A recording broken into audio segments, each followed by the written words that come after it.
So thank you all for being here and joining us in this wonderful presentation of near-death and spiritual experiencers.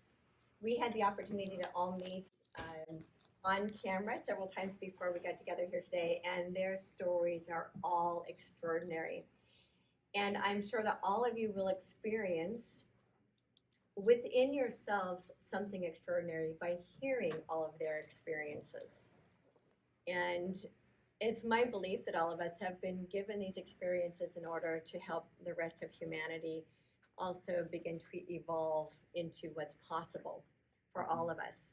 And each of the stories that you will hear this evening are going to help to expand your own consciousness. And I'll begin at first with sharing my own story, then I'll introduce the other presenters. My name is Victoria Reynolds. I had my spiritual experience as a result of the 2008 recession. I, at the time, called it my midlife rebirth. I presently call it my midlife holy shift, because that's really what it was, is that this experience that came into my life that shifted my entire perspective of reality. At the time, I had a 2-year-old and a 5-year-old. I was an atheist. Never crossed my mind. I grew up in an extremely fundamentalist religion. I actually grew up in a fundamentalist polygamist cult in the mountains of Montana.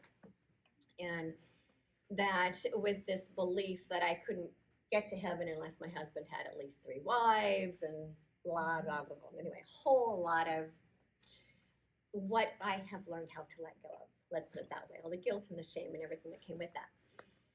And then I went on to become an atheist, and I didn't believe in God, spirituality, any of it. I thought it was just a bunch of religious mumbo jumbo, and I wanted nothing to do with any of it. And when my daughter came to me one night, and she said, "Mommy," I call her my spiritual catalyst. "Sometimes when I'm sleeping, I go play with my angel friends." And at that point, I had kind of learned not to discount what children say, because children see things and know things that adults have forgotten. And I also know not to downplay children's imaginary friends, because she played with a dragon at night when she slept too. And then she said to me one day, "Mommy, the kids at school were talking about God." And I said, "That word is not allowed in our house." And she started crying. That caused me to start thinking. I thought, you know what, maybe I need to reconsider my idea of what God is. And I said, you know, it's not that we don't believe in God, it's just that for me, God's more like Mother Nature. And she said, "Oh, okay." And that was it. But it started me down the path of thinking, maybe I need to rethink this idea of what else is out there beyond my atheistic God doesn't exist mind. And then not long after that, it's the 2008 recession, I lost my business, my husband lost his business, our house was in foreclosure, we were in bankruptcy and had no money and on the verge of being homeless. And I was having thoughts of suicide. What I discovered through a series of going to the doctor and some things like that was, and I didn't want to take suicide medicine because one of the side effects is suicide, so it seemed kind of pointless. So what I discovered is what I needed more than anything in the world was to go outside and get some fresh air and sunshine. As a new mom, and all of those who have been new moms know that the last thing in the world we do is take time for ourselves. And I realized what I needed was some time for myself. And so I started walking through my neighborhood and started asking myself, how do I fix my life? How do I fix my life? Where's the money going to come from for us to keep our house? And I started hearing a voice answer me back. Now, it was my own voice, but I didn't have a name or a quantification for it. Just that there was my voice teaching me how to fix my life. And this inner voice, my inner teacher, at the time I called my inner therapist, taught me how to remedy my life and how to find happiness within the circumstances. What was really fascinating is that at this point in my life, and my kids were both diagnosed with learning disorders, And during this point in my life, which should have been the worst time of my life, I found happiness. I found bliss within the circumstances. And I finally understood what happiness in the doesn't have anything to do with the circumstances. That my whole life falling apart, and I was like high on life. Yeah. And it was this connection to spirit. That what was missing in my life was this connection to myself. And so what happened is these messages started coming in. I'm writing voraciously in my notebooks because they were just like flooding like water. And it ended up becoming my first book. I had no intention of writing a book. It just became one. The other thing that happened in that process is, from my spiritual experience, I was beginning to go down this spiritual path, and I was going to this Agape Spiritual Center. I don't know if some of you know what that is, and starting to go down this spiritual path and starting to question my beliefs and question the religion I grew up with, and realizing that what I was craving more than anything else was a spiritual experience. And so I was standing in my kitchen one day, and I had been coughing for about three weeks. What would have been called a flu, but I knew it wasn't the flu. I was coughing and coughing and coughing and coughing and coughing. And it felt like I was coughing old beliefs out of my physical body. And I knew that's what it was. And so I just allowed myself to just purge and purge and purge and purge all of these old fear-based beliefs out of my body. And at one point I was coughing, and I had my hands in the sink doing dishes, and I felt this wave of love that is beyond anything I can even explain. And some of you that have felt it know what that is. It felt, my entire body felt like love. And it was so intense and so powerful. It's like seeing it come out my fingers and obviously rolling down my face as tears. And what I heard was, we wanted you to know what love really is. And then I understood that love is everything. We have such a misperception that it's something we have to get from someone else, or it comes in a box of chocolates or a Valentine, and it's something someone else has to give to us. And I started to see that love is the stuff, the floor, the tables, the walls, the trees, the grass, everything is made out of love. Love is all that is. It's me, it's you, it's everything. And there isn't anything that isn't love. It's the stuff we're made of. God is love. Pure, absolute, unconditional. All that is. And because love is all it is, I am love, and so are you, and you, and you, and you, and you. And when you start to realize that love is all it is, and we are all just love having a human experience, it's impossible not to love everyone and everything and life itself. That experience changed everything in my life. I could never again look through life in fear and judgment and blame and resentment and guilt and shame and all that stuff we spew at each other. Those are just stories that we tell ourselves, stories that we've picked up, hand-me-down beliefs. That's all they are. And so what stories are we now willing to tell ourselves about our human experience? Are we going to blame everyone else around us for the reason our lives are the way they are? Or are we going to be willing to see and honor every human being as love, experiencing itself in human form? I am love. And so are you. Because love is all that is. And we get the opportunity now, as experiencers, to really experience what this love is. And sometimes we get to experience it through near-death experiences. In my case, it was the near-death of my job, my business, my family, my home. it almost always involves a death experience of some kind. And that's okay, because it's part of what wakes us up to the truth of who we really are, what we're really capable of, and who we really came here to be.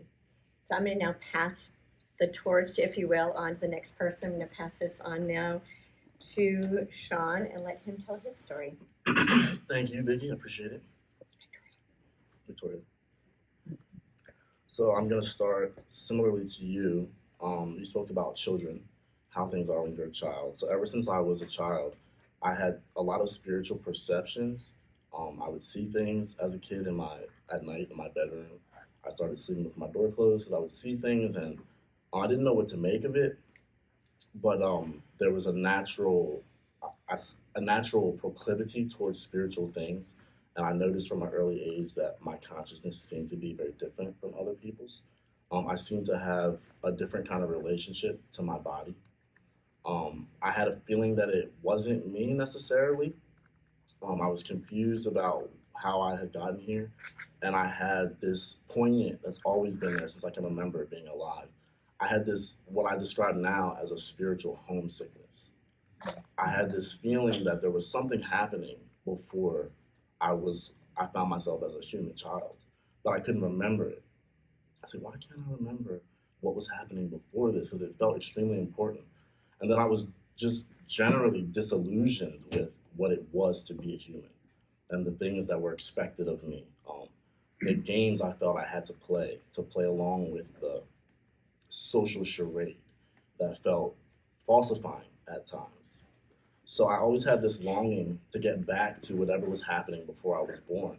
And it kind of grew into a suicidal kind of thing, because it was this feeling of I had this knowing that this world didn't necessarily have anything for me.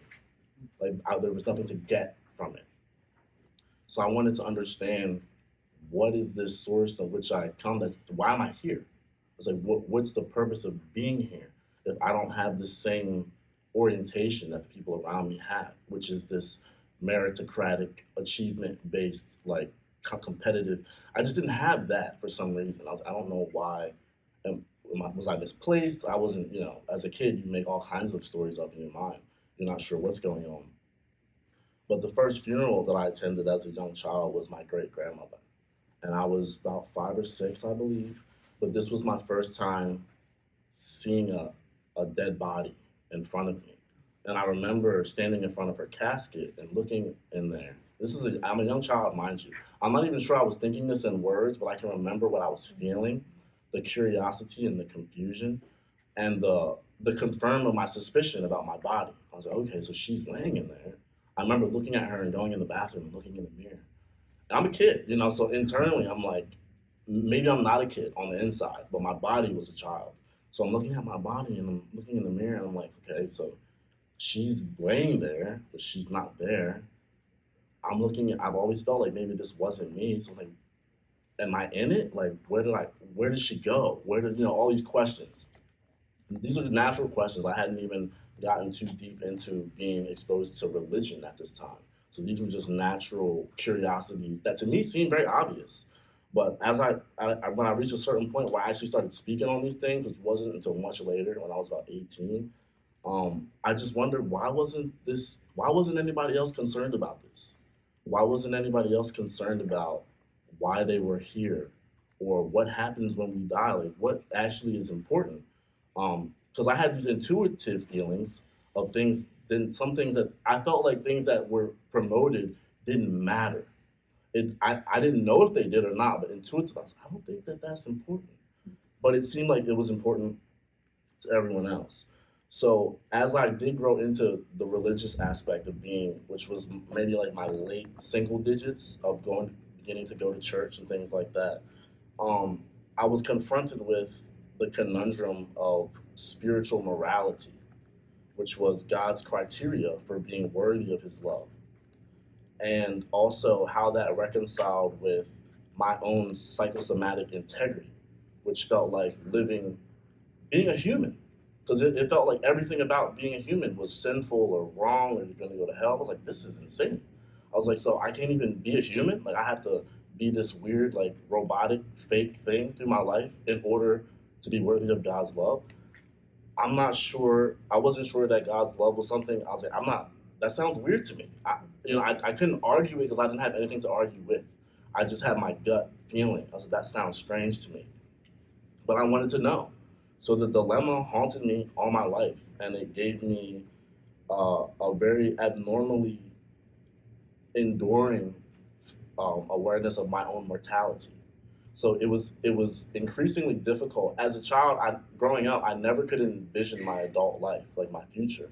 People would always ask, "What do you want to be when you grow up? What do you want to?" And I never could see it. So I thought maybe it was because I died at a young age. That's what I used to think. I said, maybe I died, and that's why I can't see it. Um, and in my mind, it cut off around 20 years old, going to college and stuff. And around 20, um, this yearning just kind of came to a boiling point where I just needed.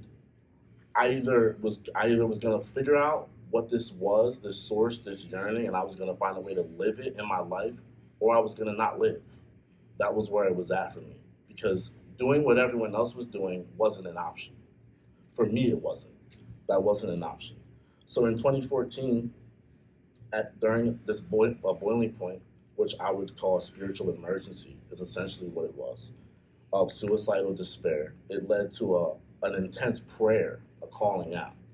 I didn't know what I was calling out to, but it's very instinctual. I think for us, when we get backed into a corner or in a moment of crisis, it's natural we call out to something. So I was like calling out. I was like, I don't know if there's anything there, but I need something. And the question I asked is, what do you want from me? What do you want from me? I was like, I don't really want anything. I don't really trust what they've taught me to want. I'm not sure that that's right. I don't know, but I need something. I don't know. I don't think any of these people can help me. So I don't know who I was talking to. I just said a prayer. What do you want from me? What do you, God, life, universe, whatever you'd like to call it?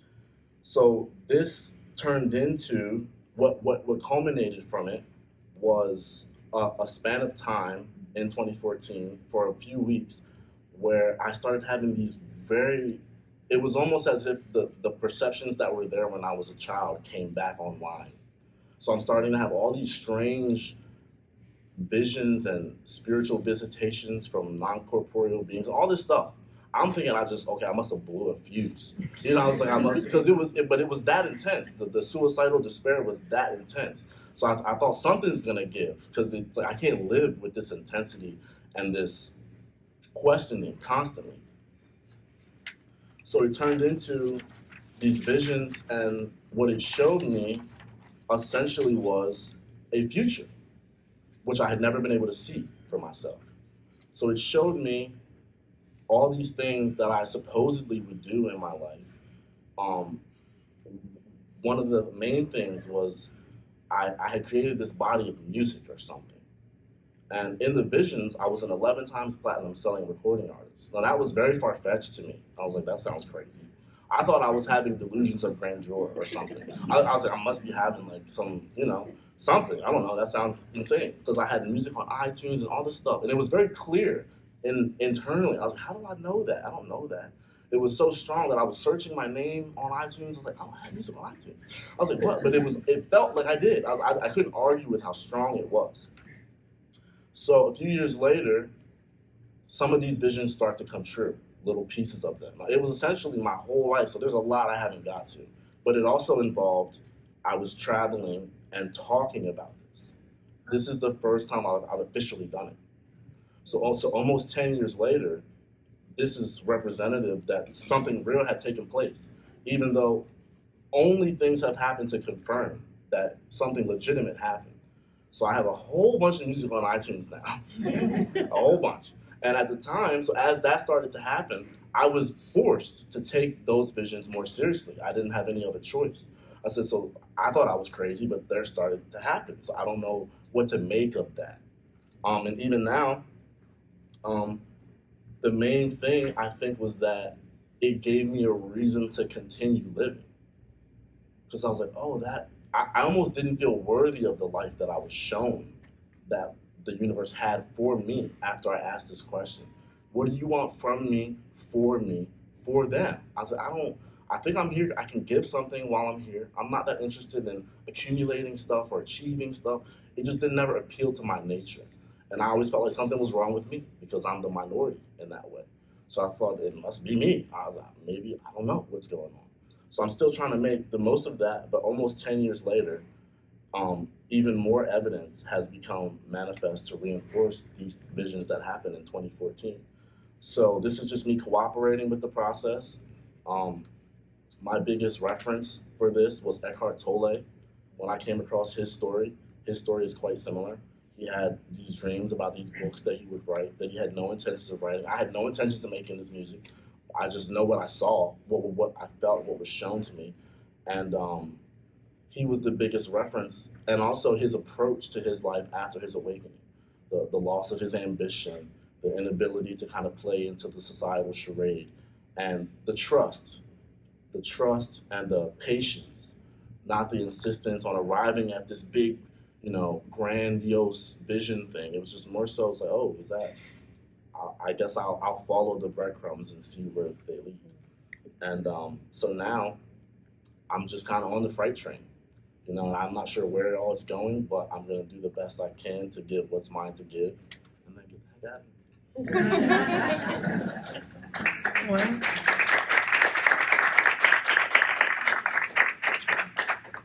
Thank you, Sean. That was lovely. Next, we have Vicki sharing her story with you. Hello, everyone. In 2004, I was 11 weeks pregnant with my youngest, and I was holding my 1-year-old in my arms when 6 U.S. Marshals entered our medical practice and handcuffed and shackled my husband in front of me. My husband was in prison for 5 months for a crime he did not commit because he was an alternative medical doctor. And during that time, that didn't really gel well in the medical community. So my husband was finally released weeks before our baby was due. Having him home was obviously an amazing blessing, and we felt very grateful. However, I lived every single moment in a high level of stress and trauma and fear that it was going to happen again. By 2012, my mind and body's maladaptive stress response was my new normal. And I also knew that I was breaking down. In our continued search for healing, we participated in an ayahuasca ceremony in Peru, where I sat on a mat on Monkey Island, 4,000 miles away from home. And I prayed to God for 2 things. 1, to heal the trauma from my body. And 2, to help me to learn to love myself. Because I, like many of you, was raised in a home where my value was in the deeds that I accomplished rather than a baseline for my being. I got really sick during the ayahuasca ceremony, and I didn't fully recover. I arrived home weak, frail, and chronically nauseous, and I continued to break down. In December of that year, in my state of chronic nausea, if somebody were going to ask me on a scale of 1 to 10, the pain level, it was a 28. My body shook violently about 8 to 10 hours every single day. I was allergic to over 500 foods, and my body was completely broken down. I was laying in bed in December of 2012 when a soft, warm glow entered my room. And I felt a gentle pulling sensation from my core, and immediately I was standing at the foot of my bed, staring at the very frail body in front of me. I had immediate compassion for the person I was staring at. I could see that my hair was disheveled due to the restlessness, and I could see that my face was very contorted due to the immense pain. At that moment, I heard my husband's laughter down the hall, and instantaneously I was transported into the living room, where my husband was watching The Simpsons with my 2 young children sitting beside him. And believe me, I'm still the same person. That annoyed me. That he was watching adult humor with our children. But I also felt an enormous amount of love from my family. I was very clearly aware that they were not aware that I was in the room with them. Instantaneously, we were transported to a very long pathway. My husband and my children were at the top of this pathway. In my state of confusion, I stared at my husband. I could see tears streaming down his face. And he looked at me and he said, "I love you, babe. I will be okay." I wasn't okay. And in my confusion, I looked at each of my children. They were all clearly in a great deal of distress as well. But each one of them said, "I will be okay." Until I got to my youngest, Sophie. She was snuggled up against her father in a great deal of distress, and I could see the trauma of losing her mother was too much for her to bear, as I was being pulled further away from my family. Of course, I wanted to say I'm not going anywhere, but there was a force greater than me.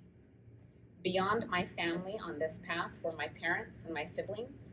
Beyond them was my extended family and friends. It was as though every person who would be impacted by me dying was there to tell me that they would be okay. Nobody asked me to stay. Nobody told me that I would be missed. Just those simple words, "I will be okay," as I was drawn away from my family.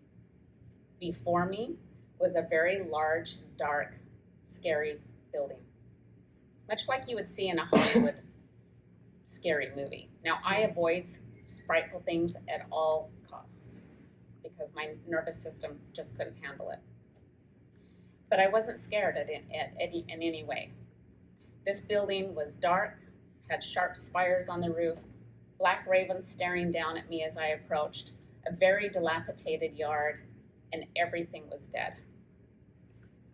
As I was coming through the gate, everything transformed. The dark, sharp, and frightening place became a beautiful golden light. The ravens turned into white doves. The yard became a beautiful, vibrant green. You could feel love emanating from the building itself.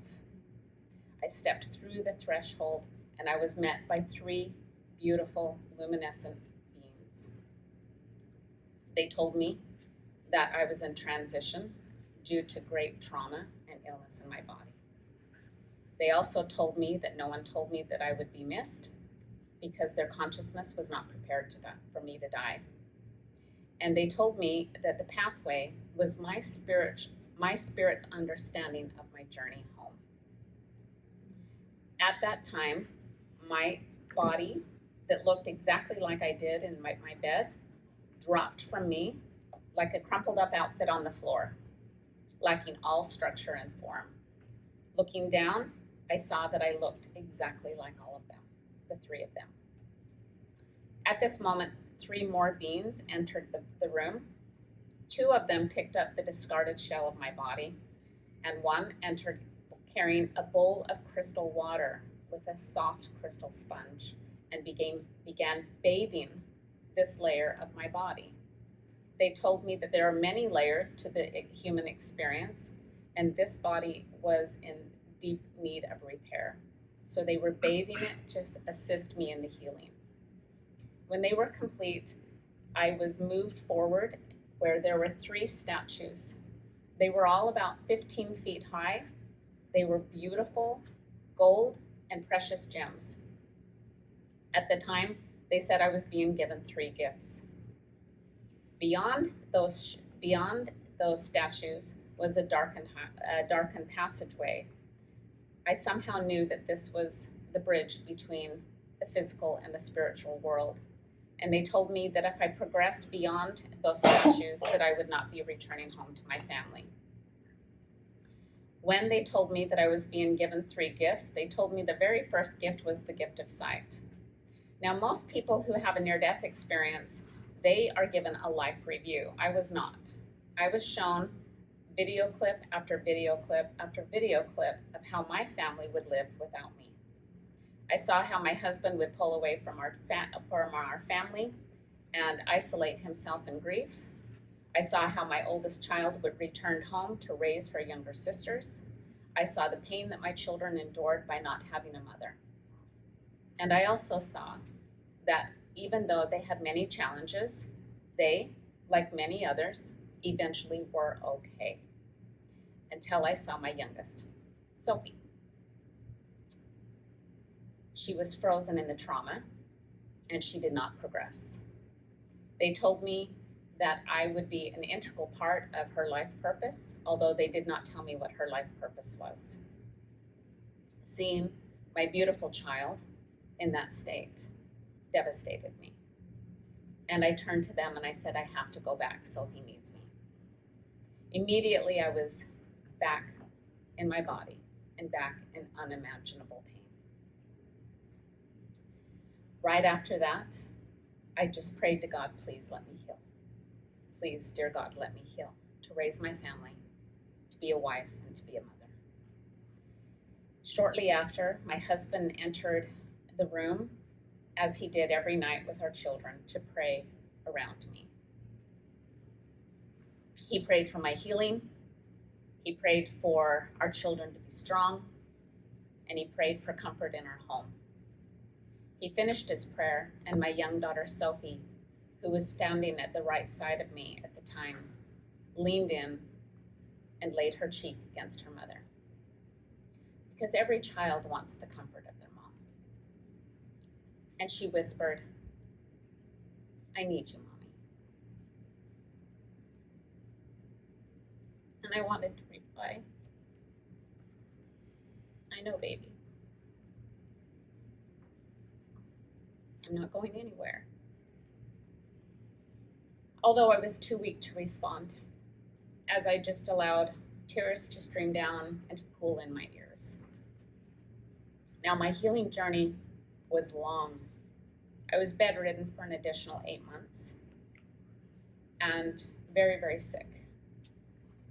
I wrote about my journey and much more about that experience in my book, The Secret to Healing and Recovery. It applies to anyone who is on a healing journey, and is also one chapter at the end is about the caregiver's guide for those who are caring for loved ones who are on a chronic or terminal illness. Because caregiving is a very shadowed part in our society. And I am very proud of this book. I'm very proud of this book because all of us are healing. We're all healing as a collective. We've all been in trauma these last few years, and it's going to take every one of us to heal and to open our hearts. And on that note, I'd like to leave you with 3 messages. 1, all life has value, and it doesn't take dying to figure that out. You have value because you exist. 2, healing is not a passive experience. Healing is a conscious decision to embrace your fears and your shadows. But if you choose the challenge before you, you will discover the greatest powers and spiritual gifts. And 3, the greatest gift we can give ourselves and others is love. Because love is the ultimate healer. Thank you.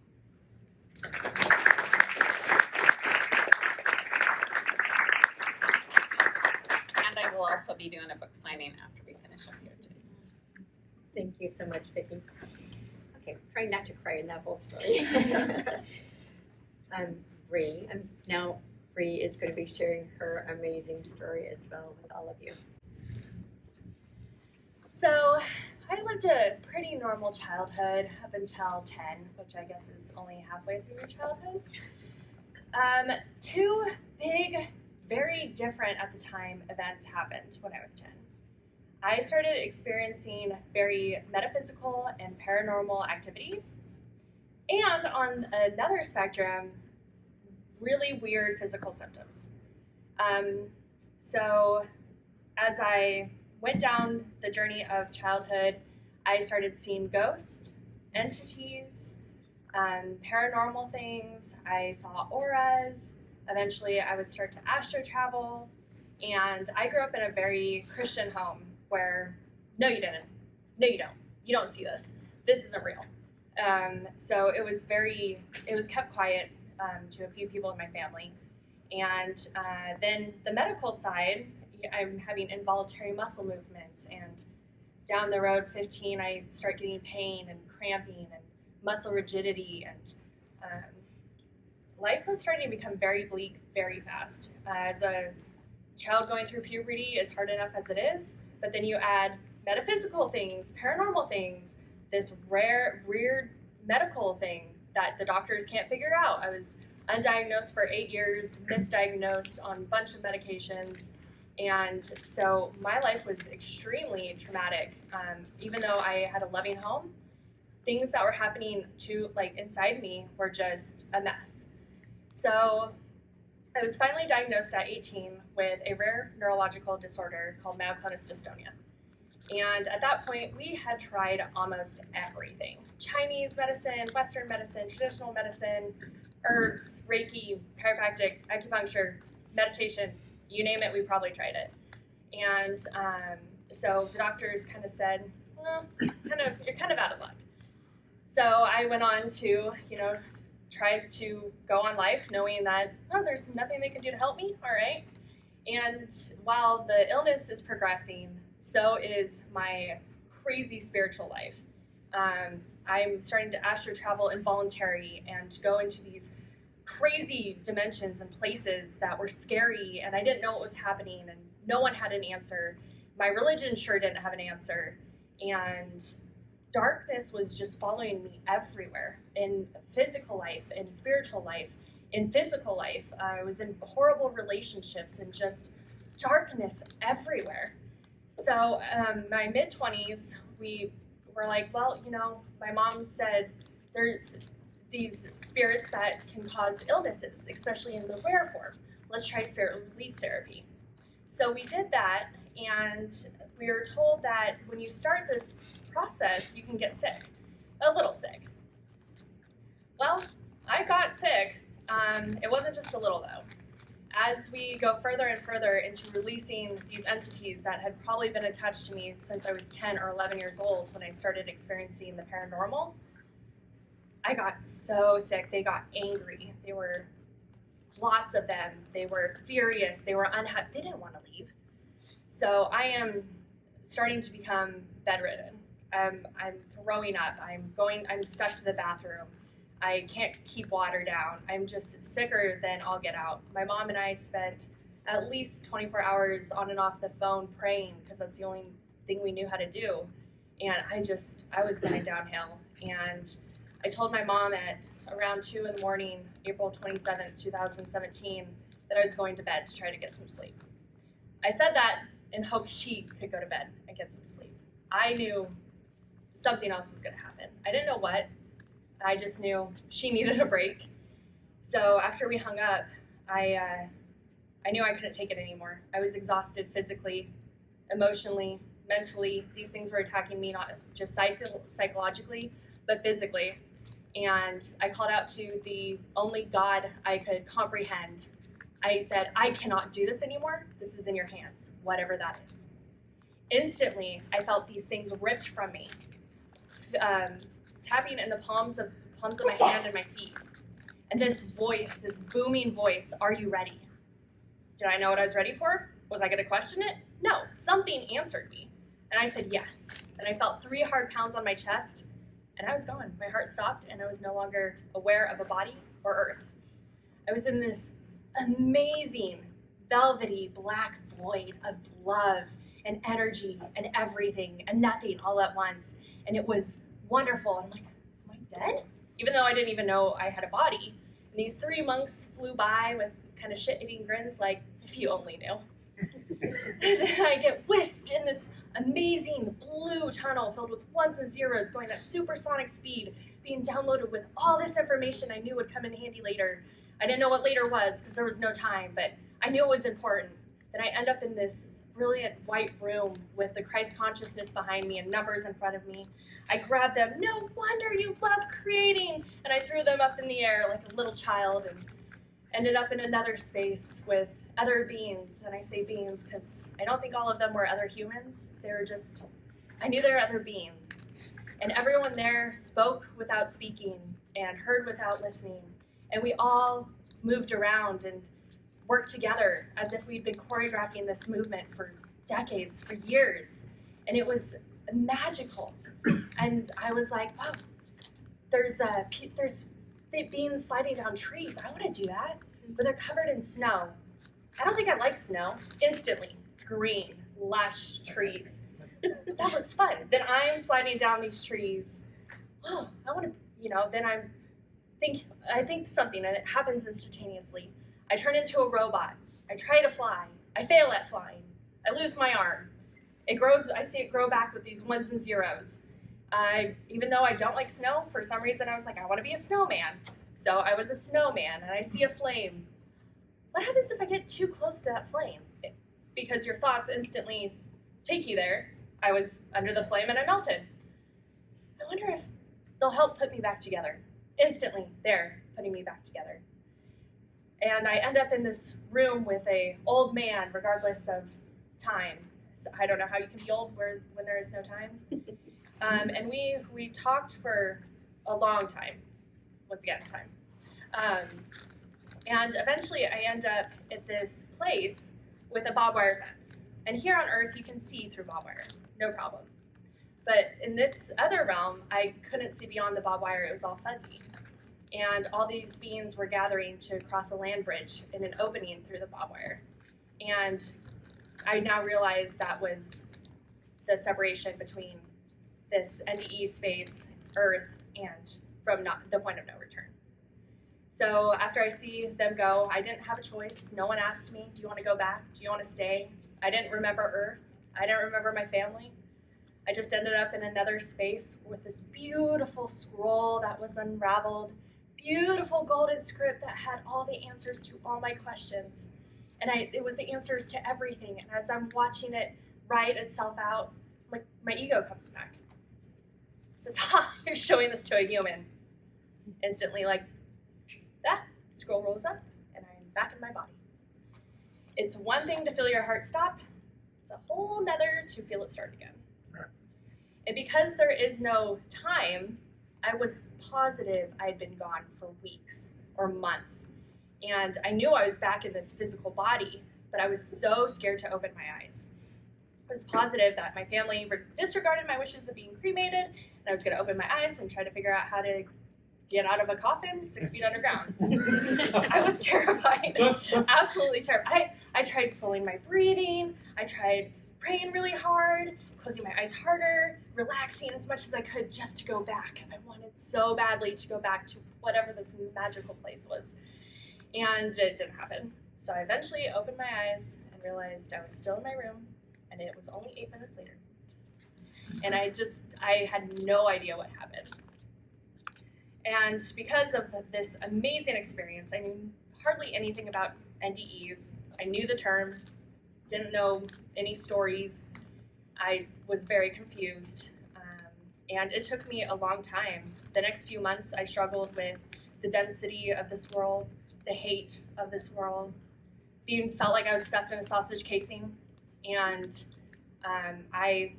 it was very, very difficult for me, and I tried to go back several times. When I realized I couldn't go back, and it wasn't my time, all right, well, I guess I'll make this life work. But I still didn't know what it was about. I went to my first IANDS Conference in 2018, and I heard some stories like, oh, okay, so maybe I'm not crazy. Maybe, I don't know. I didn't hear any ones that were like mine. Then I heard even Alexander tell his story, and an atheistic neurosurgeon of science told my story. All right, maybe there's something to this. But I was working corporate America. I thought my condition had been cured. I didn't have symptoms for 2 years. Thought I was one of those miraculous healers or healed. And it wasn't until last year when I left corporate America and went back to that space, I was told to write some books, stop feeding your ego, start feeding your soul, that I not only wrote my first 2 books, but I also learned how to re-enter that NDE space anytime I want. and I have re-healed myself from this rare neurological condition, and I now know how to keep it going. So not only am I here to help by telling my stories, both the myoclonus dystonia story and my near-death story, but I'm also here, I've started a death doula business to help bridge that transition, and I realized I really need to feed my soul, and my soul has so much love to give and so much light that I am constantly feeling like I'm gonna explode because I just want to heal everybody. So that is my story, and that's why I'm here.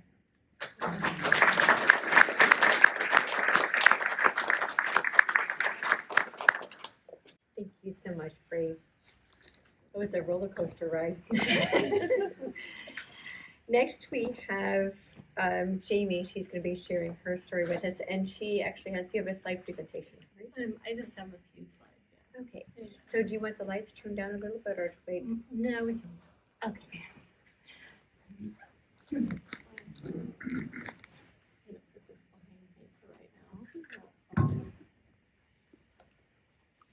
In the summer of 2018, I learned that the miraculous is actual reality and that everything else is an illusion. I had gone to bed in absolute despair.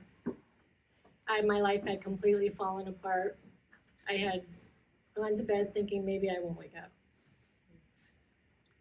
I wake up in the middle of the night, seemingly levitating, in the most almost indescribable love, although I feel like people in this room would understand what I'm talking about. I basked in that for a bit and then fell back to sleep. I woke up the next day changed. It was as if somebody had taken off my glasses and put on totally different glasses. It was a complete change in perception. I started to ask myself, am I dead and I don't know it? Am I in a coma and don't know it? Do I have a brain tumor? Am I legitimately crazy? Or am I having some kind of amazing God experience? What does a girl do when she's having an existential crisis but go visit her besties? So I hop in my car and I drive to San Francisco to see one of my dear friends. While I'm there, we have a really great time. We talk about boys, we cook, we do the things that we do together. While I'm there, I'm trying to make some sense of what is going on with me. Some massive is going on with me and I don't know what it is. So I take to the internet and I'm hearing things about that summer and celestial events and the consciousness of the planet being that of the possibility of world peace. The possibility of world peace. At some point, I know I have to get home because my son is going to be home from soccer camp and he's going to go, where's my mom? So I get in my car, and at this point, I absolutely know that I create my reality, but I had no idea how to create it. Half the day, I was in this loving, heavenly space. Half the day, I was in this hellish, horrible space, and I was very nervous about this drive home, but I had to go. So I hop in the car, and almost immediately, I am taken over by a really horrible energy. I'm trying to drive the car and I'm trying to fight this thing. It felt really demonic, really horrible, this sense of self-loathing and hatred. And I'm just trying to get through. And then about 30 miles from my home, I just surrendered. I just allowed all feeling to enter my body, even the bad. And I just surrendered. It felt like I was no longer driving my car. And I was expecting my body, my soul to leave my body, going, okay, when am I going to float out of myself? I went home, parked my car, got into bed, maybe brushed my teeth like I normally do, but I can't remember. And then again, so I'm sleeping. Again, I am woken up in the middle of the night. Only this time, I'm hearing voices. These voices of these people that I cannot see, and they're like right in front of me, acting as though I'm like not there, or like I'm sleeping and like I can't hear them, but they're like talking to each other. And I'm just laying there going, okay, well, wow, this is peculiar, but okay. And then I agreed to some kind of treatment. I didn't know what the treatment was, but okay. And the next day I woke up, I was completely healed, as if nothing had happened. So soon after that, I ended up meeting another friend. I guess I'm very close to my friends. I go to meet my other friend, and she's not into all this woo-woo stuff, but she suffered me for a period of time. And then I lived in a small town at the time, Prescott, Arizona, and it has this very small town square. I walk out, and there is this storm brewing. There's lightning, rain. I can I can tell there's lightning, and there's wind, and there's rain. And anyway, the square just completely cleared out from what I could see. And then I was standing in front of a fountain. I'm hoping this is going to work So I'm standing in front of this fountain.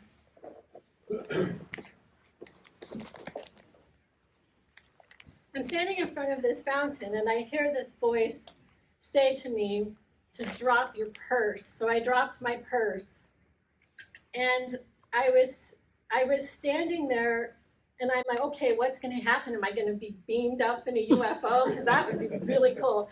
And I'm just standing there, and I'm like waiting for something to happen, and I start to chant. I trust in the goodness of God. I trust in the goodness of God. I trust in the goodness of God. I trust in the goodness of God. And then all of a sudden, I felt like I had been plugged into an electric socket. I felt electricity all through my legs, in my arms, in my head. And I'm just standing there, and I'm still a little in my brain going, okay, am I doing this right? And what am I doing? Like, this is weird, but okay, I guess I'll just go with it and trust in the goodness of God, right? And then I cannot see them, but I can hear these people about 35 feet away from me, like right over there. And I can hear them, and they're like, it was as if they were at a sporting event. And they were cheering, and I'm just standing there going, okay. At some point, I start to get really tired. So I lay down, I'm laying there, and I'm shivering, and there's still lightning, rain. I'm laying there, and all of a sudden I have this overwhelming feeling of birthing like a new idea on the planet, of birthing about freedom for people with color in their skin, Native people, people who are sexually divergent, people who have differing abilities. So I'm laying there, and I'm just birthing this new idea on the planet. At some point, I decided to ground myself because there was lightning. And so I run over to a tree, and I'm hugging this tree. I'm standing there going, okay, now what do I do? How do I know when I'm done? Like, I didn't know what I was doing. And then I hear this thing in my voice say, do what you want to do. I went and I picked up my purse, and I drove home. So 2 days later, at this point, I'm meditating approximately 2 hours a day. I'm meditating about 2 hours a day. I was streaming in this music that, like, almost as if God was like streaming in this music to me. And so this particular morning, it seemed like there was some kind of eclipse happening or something. I don't know what it was, but so I'm standing there, I'm chanting to the sunrise. And I'm chanting, and at some point I get tired. I don't know why I do this so much, but I got tired, so I laid down just long enough for the sprinklers to turn on. This is no lie. The sprinklers turn on, so I stand up, and then the sprinklers turn off. So I'm standing there, and I'm chanting, glory to God in the highest. Glory to God in the highest. Glory to God in the highest. And I'm just saying it over and over again. And then I start to do what I had done the day before, and I start to demand that this energy leave the planet. that we have freedom. People with color in their skin, Native people, people who are sexually divergent, people who have differing abilities. And I started to bellow out the word freedom from a place that I just don't even know how to describe. It was so primal. At some point, I realized that I'm finished with this meditation. A few hours later, I end up receiving this picture on my phone and this picture, 2 pictures on my phone. I have no idea where they came from, but I knew at this point that I was part of something much bigger. And I knew absolutely that the miraculous is actual reality and that everything else is the illusion.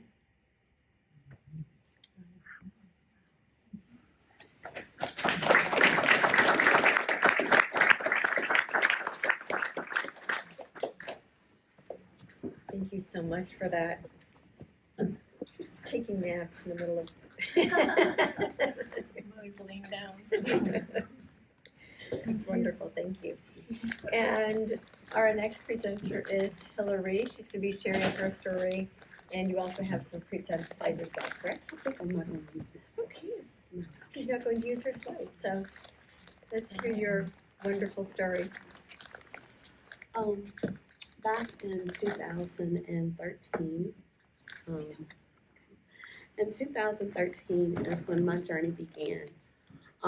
I had a horrific fight, basically, dealing with a lot of things that I had experienced as a child. I dealt with trying to understand love and encountering abuse. How can a person love somebody and abuse them? Being molested at 6, 13, and 19. And it took me down a path where I did not want to live anymore because nothing made sense. How can you love somebody and abuse somebody? And I grew up in a home. My grandfather was a Pentecostal pastor. My mother was a music minister, and my dad was in ministry. And so I went through life trying to understand when people say they love you, but then you see the opposite of love. You hear things that create emotional trauma. You hear things that make you feel like you're not good enough. And then you get on this path of life trying to understand, well, who is this God person that they talk about? Who is this God? Is God like some tyrant, that's just waiting for you to mess up, and he comes down and says, no, you can't do that. You can't say that. You can't act like that. And I went through life, trying to always figure out, well, what is this God business, all about? And to have, family and ministry, to live one thing, but to act something completely different was very traumatizing for me. And so I started making just kind of crazy decisions. I ended up in a marriage that I thought that, hey, if I get married, maybe this whole God thing start to make sense. And it didn't. Because after I got married, my aunt began to tell my ex-husband that if I did not listen and obey him, that he could abuse me. So there was my mind, trying to understand, well, what is love? What is love supposed to look like? Because all I knew love to be was abuse. I never experienced love as kindness or patience or meekness or temperance or self-control or forgiving. My experience with love had become something that I no longer wanted to live in this world and encounter. I would see people that had homes. They were financially stable, they could provide, but they were so ungrateful and so unthankful.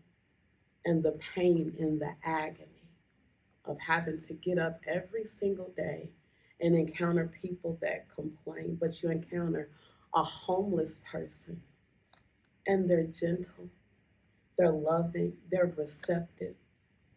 And I found myself being something weird to everybody else, but it was embraced in a way that a person that was homeless that would take my last $5 or $10, or me go to the store and get them simple things to eat and just tell them it's going to be okay. My perception of love was starting to change. I was like, well, maybe love is in homeless people. Maybe it's not in the stability of people that can do pretty good for themselves, and they just have a whole idea of not understanding the value of what it means to impart into somebody else that's less fortunate to them. So on the fateful day of January the 19th, 2013, I just got tired of being in agony. The agony was so intense to where when I cried, I would have to literally ball up because the core of my soul was in that much pain. I didn't want to live anymore. And I remember telling God, I said, Lord, I don't know who you are or why you even created me. I said, because I've never experienced and encountered love unless it's been through somebody that had less than me. And it was very agonizing to experience that. So I made a noose and I climbed 12 feet up and I strapped it to my neck. And right before I got ready to jump from 12 feet, it was as if somebody walked in the room and he took his hands and squeezed me so tight. It was like something lit off in my head. And I said, what am I doing? I said, what am I doing? I said, what's wrong with me? What's wrong with me? What's wrong with me? And I remember taking the noose off of my neck, and I got down, I began to run and just scream. And I leaned up against the wall and I fell and I grabbed my legs and pulled my legs up underneath me and I began to rock. And I said, God, I said, what is this? What is this? And a small voice said, come on, you got too much work to do. On that day I got ready to take my life, I sat down and began to write and compose music. The song I wrote and composed was called God's Love Is Not Denied. What he had begun to unveil to me was that even when people give you a misrepresentation of my love, I'm still big enough to demonstrate to you in the very simple things my love. Seeing a cat walk up and just begin to nuzzle at my leg. Seeing the neighbor's dog want to get off the leash and come and put himself and lick me all over my face. Seeing a stranger's child walk up to me and just press in my cheeks and look at me and just give love. I began to experience love through the hearts and minds of people that I never thought I knew. They were Japanese, they were Korean, Vietnamese, they were from Sri Lanka, they were from just various places. And I was like, but growing up as a kid, you're always told one thing. But you've made my journey something so miraculous and so beautiful. So where I no longer saw things from the world's perspective, I began to see it from a deeper heart perspective. I began to see love from the heart of God. That regardless of how it may start, death was not going to be my end. I knew I wasn't ready to enter into death's doors because God was teaching me a value of indifferences. Even if you don't agree with what the indifferences are, you can still find peace, you can find promise, and you can still find love. God taught me to love my oppressors, even when it was painful to love them. He taught me the humility that they needed the love more than I did. And he not only gifted and skilled me to love them, but he also gifted and skilled me to be the light before them. So it no longer bothered me to be called weird. It no longer bothered me to be called strange. It no longer bothered me to say, oh, what's wrong with you? You cry too much. I looked at people with compassion, and that compassion was enough for me to not even seek vengeance. Even with the ladies I work with, those women, they posseed up one day and wanted to whoop this lady because of how she had treated me. And I said, no. Even being cussed out, even being mistreated, I let people vent. And I asked them at the end of all of what they've done, do you need me to hug you? Even taking my very last to pay for somebody's medication, even paying for somebody's groceries and not even knowing, if I'd ever see them again. I learned to be that which I wasn't getting. I wasn't getting love. But I turned my heart, my mind, my soul, my will into a mission of creating love. I became a product of love in my own struggle, and I overcame my own agony by understanding that I could be the definition of love. So when I began to reach out to just different avenues, working with elderly people that didn't have family or family that had neglected them or didn't want to be around them anymore, they were in convalescent homes or nursing homes, children in foster care. Remember, I asked my daughter Megan, I said, I'm teaching these kids. I said, this thing is great. These kids are great. I said, but I want to know, what do I teach them? And she said, Mama, teach them the exact same thing you teach us. That was something coming from a kid at that time that was 13. And I'm like, I must be doing something pretty good if I have a kid that tells me to teach other people the exact same thing I'm teaching them.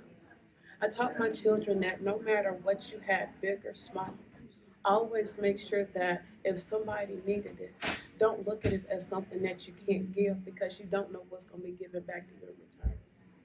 Be willing to make the sacrifice and be willing to understand that you have more value by giving than saying that my value is in what I'm holding. So I began to write my journey in a 4-book series, and this is the first book. It's called God's Love Is Not Denied. It shares my journey on how I began to discover the love of God from his heart, his mind, his will, and his purpose of not only just helping people to see that regardless of how indifferent we may be, the love is the only thing that matters at the end of the day. I didn't allow my struggles and my agony to determine God's purpose for me. I turned it around by allowing his love to become the effervescent life within me. You can find my book on Barnes and Nobles and pretty much any bookstore in the United States.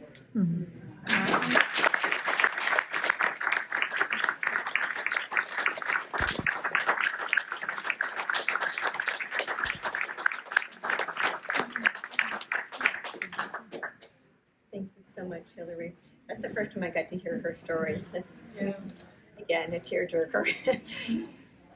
And thank you so much for that. Now we are going to move beyond the sharing of our stories. We have a couple of questions that we as panelists have all agreed to answer and share our perspective on each one of these questions. And after that's complete, then we'll move into a Q&A from the audience.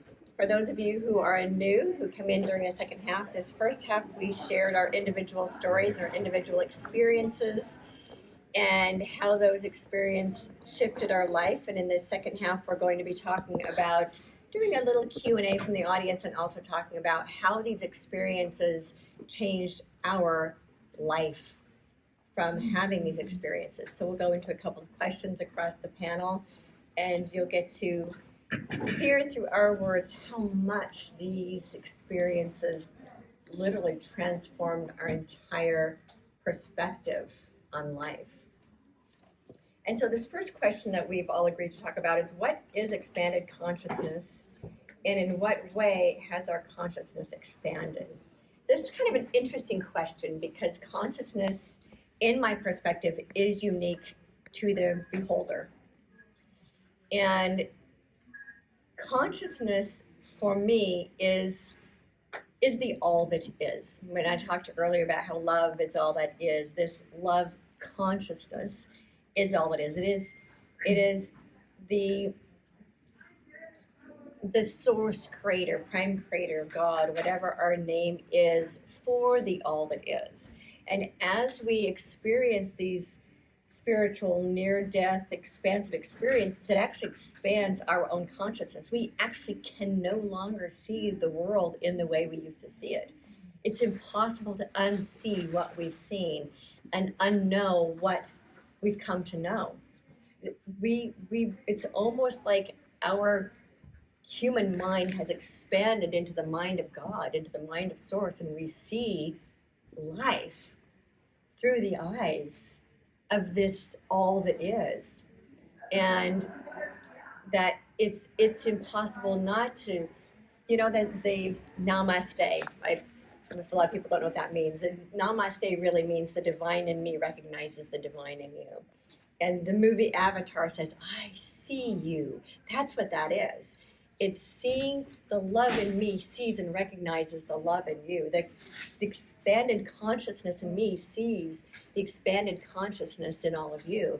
And the more we expand this consciousness, and people are calling it ascension. I'm ascending into this new reality, but that's really what it is that our consciousness is expanding and ascending up and out to see reality from a completely different perspective we simply couldn't see before, because, well, there's a veil. Some of us, if we grew up in a religion, we're told, there's a veil, whatever, piercing the veil, moving through the veil. I call it the veil of deception, this veil that prevents us from seeing and experience the expansiveness that's available for all of us. And these spiritual experiences, these near-death experiences, actually allow us to pierce the veil, to push through that veil and see what's beyond this perception of reality. When we come to understand that this reality is just the stories that we tell about it, and there's so much more than what we think is real. The miraculous is more real than what we see on television, and all that's all just made up stuff.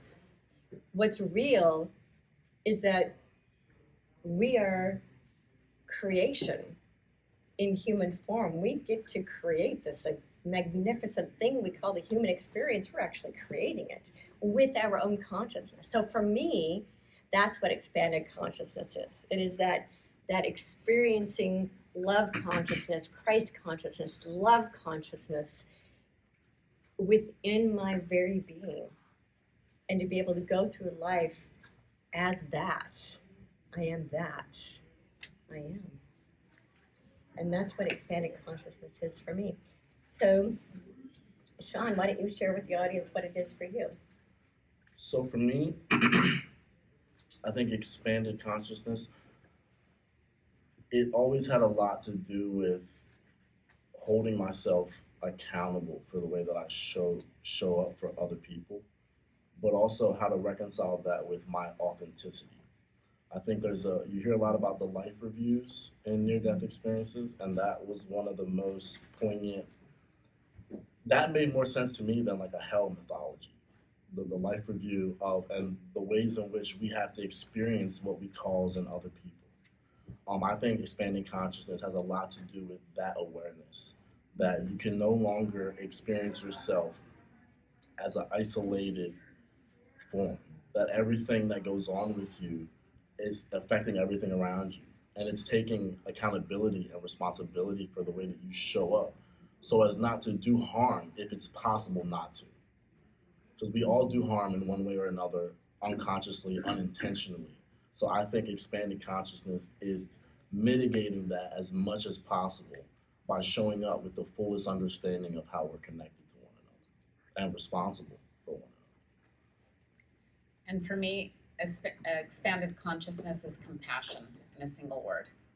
We no longer have the privilege to just see how our actions affect ourselves, but now we get to see how our actions affect not only our family, our community, but globally. And so expanded consciousness is compassion and understanding your impact and your purpose on this planet. For me, it's probably due to my generation and how I grew up, but I see expanded consciousness as along with breaking past the veil, Earth is a program, and we've all especially my NDE had a lot of code and numbers in it. So here, it's, if you've ever seen The Matrix or Free Guy, The Matrix, you take the pill and you pop out and see what reality really is. With Free Guy, it's a program that he becomes aware of something more, and he can manipulate this reality. So for me, expanded consciousness is knowing the cheat codes to the game, knowing the program and how to manipulate it, and just knowing this is all kind of a simulation. And there are so many ways that we can actually, interpret it and mess with it and change it.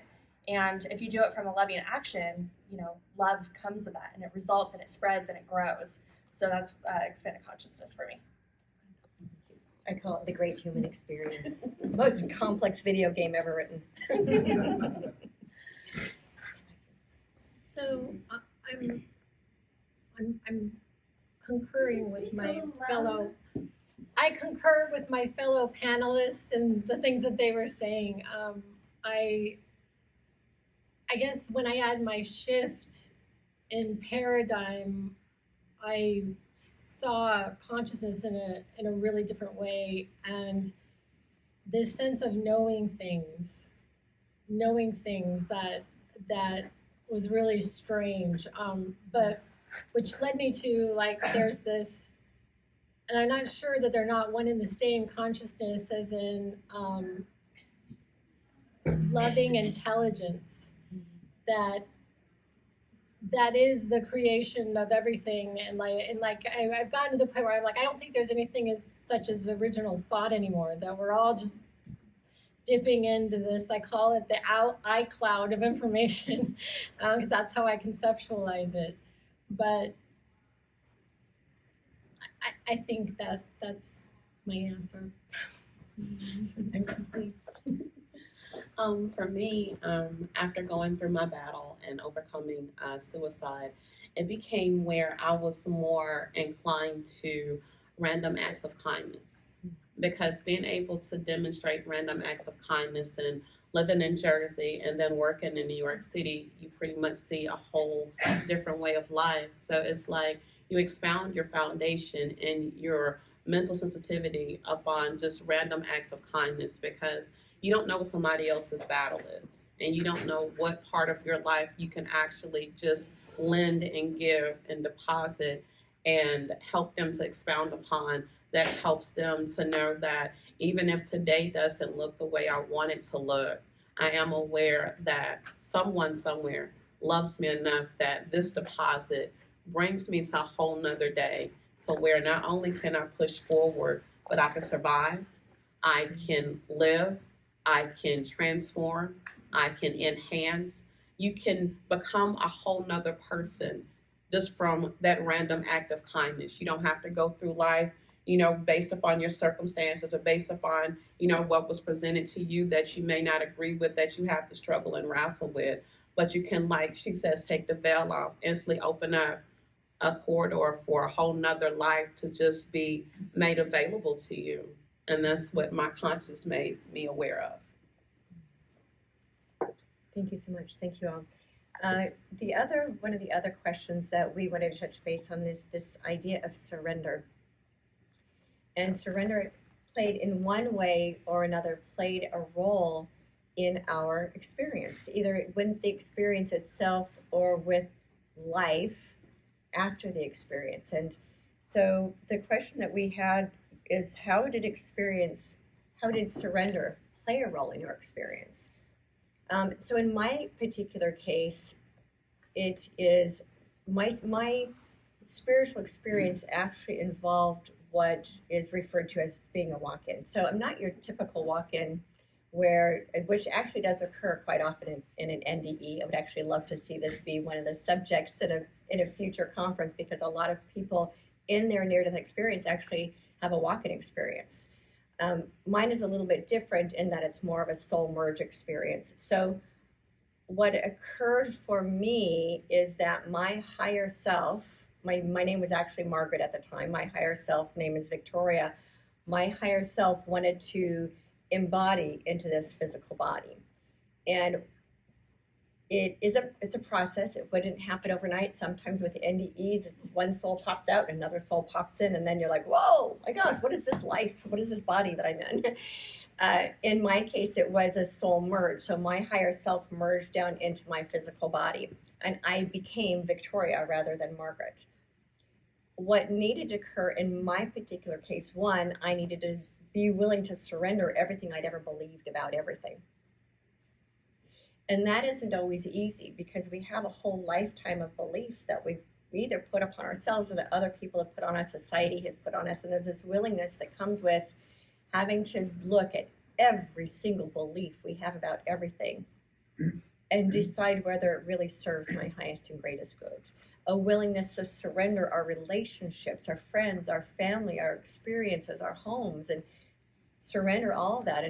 And I came to really understand what let go, let God actually means.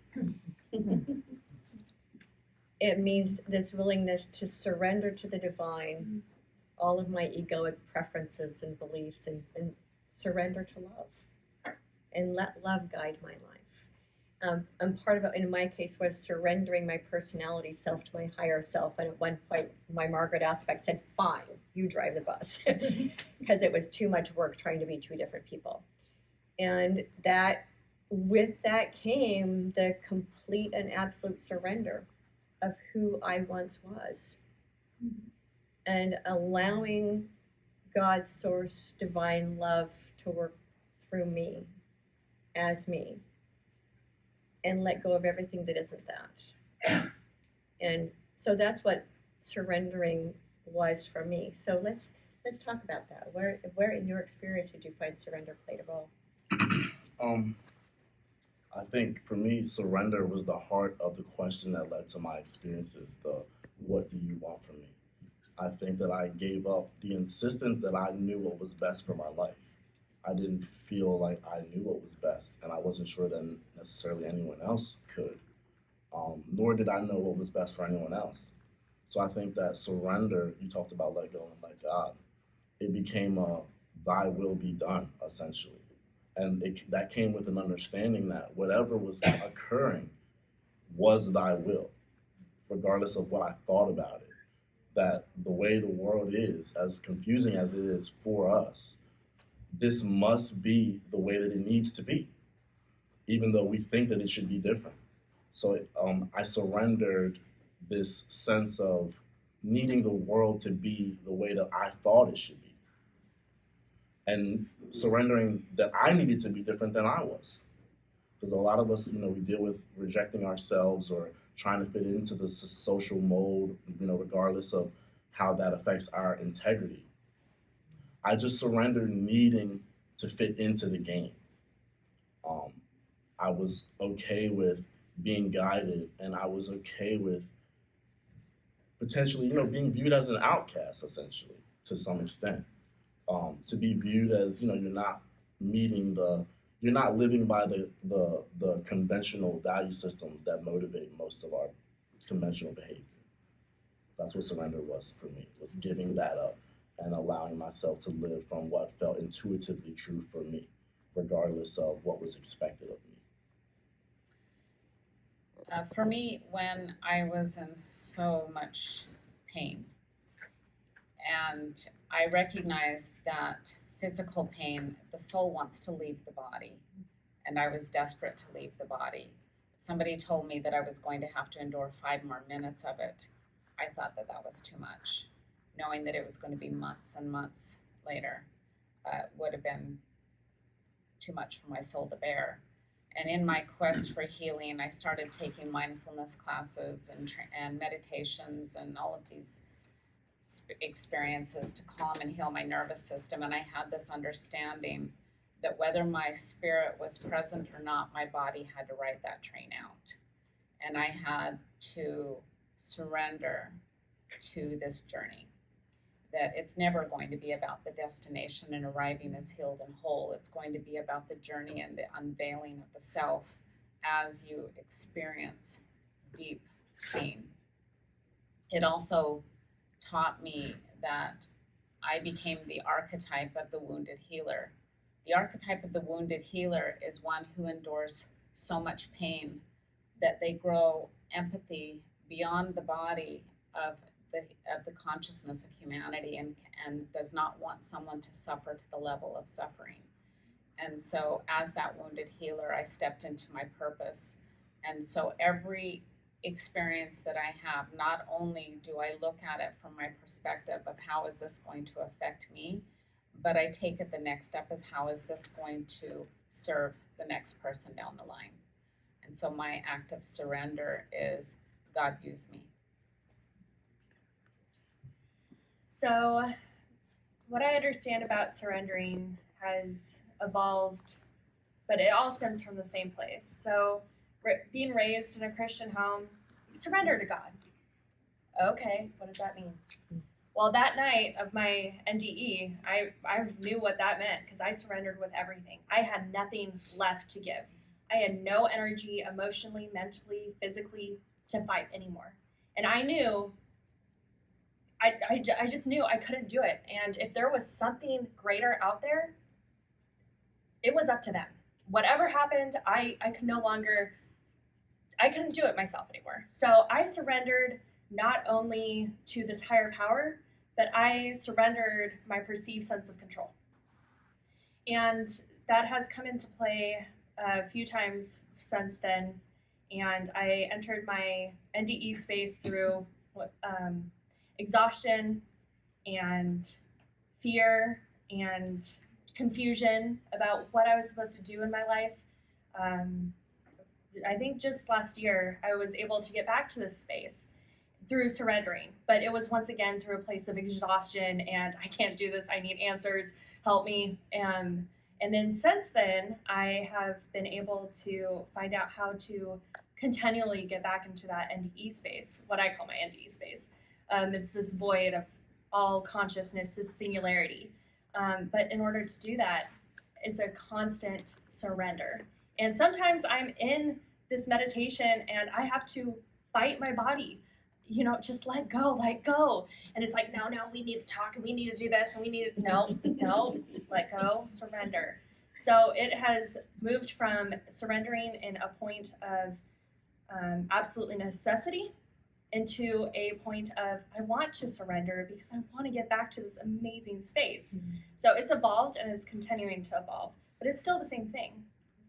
Stepping inside my ego so my soul can have fun and take over. Mm-hmm. Isn't it so much more fun? So much. So much more fun.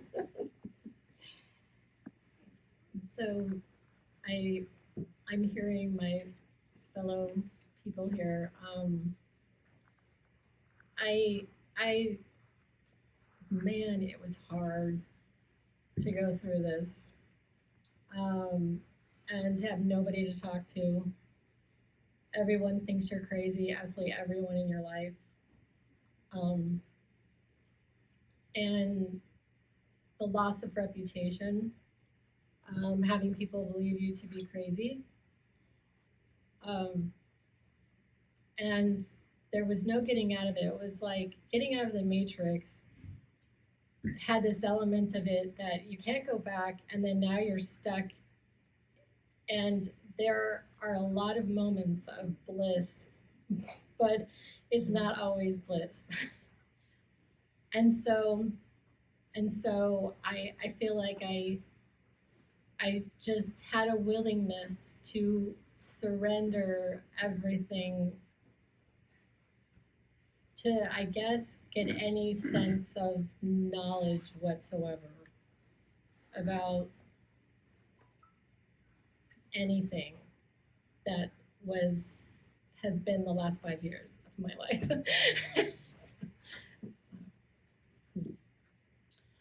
Surrendering for me was acknowledging that God had a plan and it was His will. And the easiest thing to do was to not try to figure everything out, but to just acknowledge that regardless of what was going to happen that day, it was set in an order to where whatever the purpose was, whoever the encounter was for, whoever the smile was for, whoever the love was for, whoever the kindness was for, it was orchestrated and meant to flow that way. So it became so easy to surrender because it was no longer an internal battle. It was no longer a fight of, well, who's right, who's wrong? Should I do this? Should I not do that? You become so aware of being sensitive to other people and just open up your eyes and your heart to just know that I'm in a place right now And however I can be used, whoever I am to touch, whoever I am to impact, I just want to do that. Nothing more, nothing less. And when it's time to shut it down, you shut it down. And when it's time to move it forward, you move it forward. Just trust that. So we have time for one more question, and then hopefully we'll have time to take some questions from the audience as well. One of the things that we all agreed on is that having these experiences changed not only our perception of life, but changed the complete trajectory of our life. So the question that I'm asking everyone to share is, have you left a normal life or a career to pursue a more spiritual path? And I know that for myself, that was definitely the case. I had a day spa.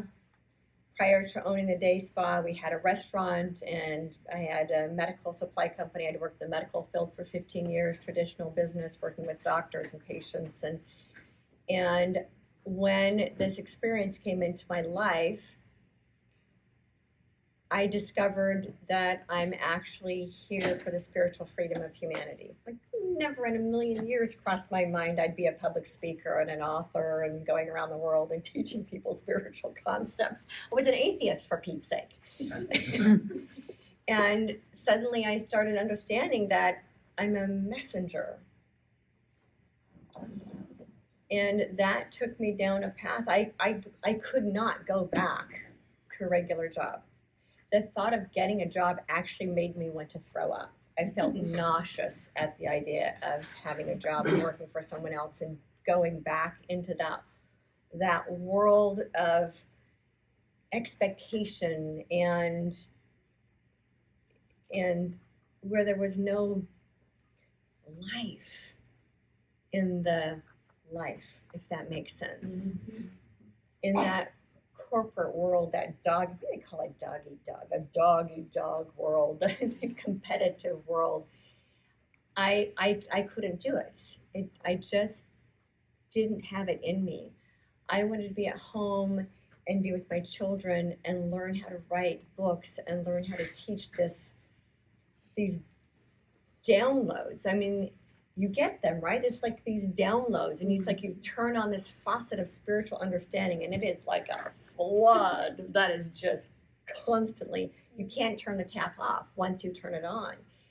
And I was just writing voraciously every day in notebooks, and I get about 5 o'clock in the morning and write. And I've ended up writing 6 books. I've got 2 more up here. And I teach. That's what I do. Never in a million years did I think I was going to be a spiritual teacher, spiritual illuminary. People started calling me, and that is my purpose on the planet, is to teach humanity through my works and through my deeds and through my words how to find that loving within each of us. And so, yeah, I couldn't go back to work, because my soul's work is the driving force in every thought and every word and every deed of my life. And there isn't anything that isn't that. And also, as we're sharing, if you want to learn more about me and the work that I do, my website's victoriareynolds.com. I do have 6 books upstairs in the other building, in the vendor room, and I'll do book signings there as well. And I also have a YouTube channel called Fearless and Free, if that interests you as well. I do a lot of spiritual teaching, and right now I'm doing something called Where's Victoria? Because I sold my house, and who knows where I'm going to be next. So I'm on a spiritual gypsy journey now.